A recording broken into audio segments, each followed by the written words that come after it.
এই দেখুন, আমি আজকে একটা ড্রাগন ফ্রুট বার করে কাটতে চলেছি। তো প্লিজ আপনারা একটু সাথে থাকুন আর এই ব্যাপারটা একটু দেখুন।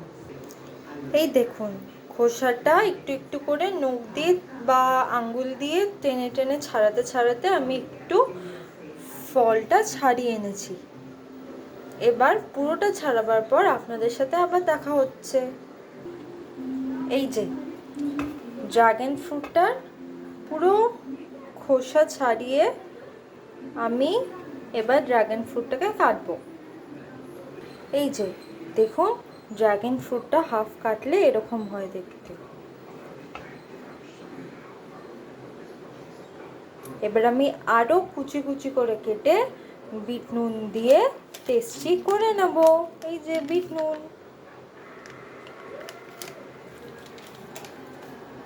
তাহলে আপনাদের সাথে নেক্সট ভিডিওতে দেখা হচ্ছে। আজকের জন্য এই অবধি, বাই।